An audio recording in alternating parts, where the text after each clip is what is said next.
So over the past few weeks, we have been reading and reflecting on so many parables. And today we have 3 in the gospel.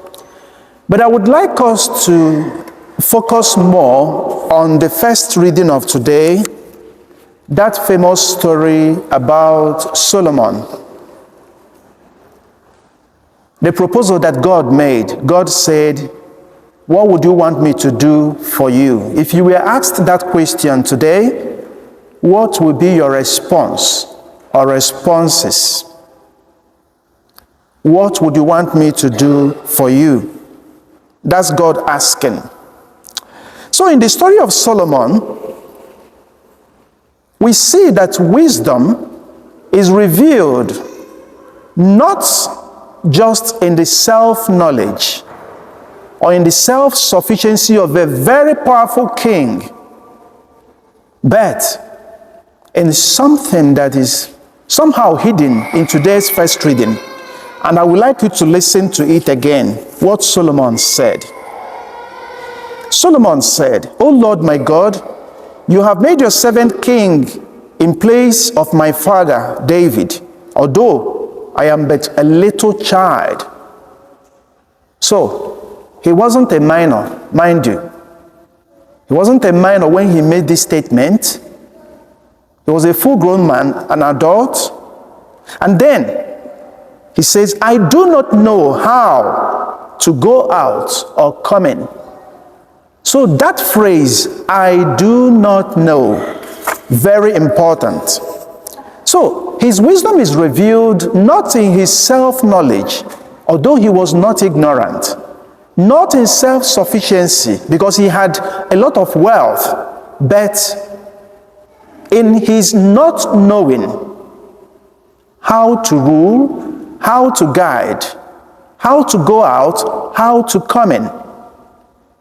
What does that mean? Total dependence on God and total dependence on that wisdom that comes from above, on that wisdom that the world can never, you will never find it anywhere around the world. Not knowing. So by accepting, not knowing at all how to act, Solomon opened his mind and his heart to the deeper wisdom that only God can give. And so, we are told in today's first reading that God was so pleased with that kind of request. Just imagine in the world today, among all these leaders and presidents and kings of nations, if this kind of question was posed to them today, imagine what the answer would be. And I think to be the most powerful nation on earth, and look around, presidents and kings, they have their advisors on so many issues. So they depend on them, and these are really experts, yeah? They need them, and it's good to have advisors. But then, whatever they do, whatever advice they provide for the king, for the presidents and leaders in general, most of them are advice that you find is the knowledge of the world, generally speaking. But a wise person should depend on the wisdom that comes from God. And so, successful leadership begins with the constant disposition to listen, to learn, and to discern properly before taking any action. And not just leadership. Successful spirituality, successful relationship with God, it begins with that listening. So we need to pay attention to what God is doing, so what God is saying. Sometimes we want to be in good relationship with God, but we don't know how to. So we need to listen, first of all. It is in the act of listening that we can hear the voice of God speaking to our hearts, as he speaks to Solomon today. And then we can discern in our dealing with people, in our dealing with the world, we can discern what is good and what is bad. And that is how we can successfully live our lives in this world. And so, any person at all or leader that claims to know everything falls into the danger of closing himself up to that disposition to listen to anyone, not even to God. And of course, trust the people. If you are the one that doesn't listen, sycophancy will all be around you. People will come around you to tell you only what you want to hear. Praise singers. They will be the only people around you, cheering you up in your presence, and they will sneer at you in your absence. And generally, this leads to self-destruction. And so, today, we need to ask ourselves, how much do I listen to the voice of God?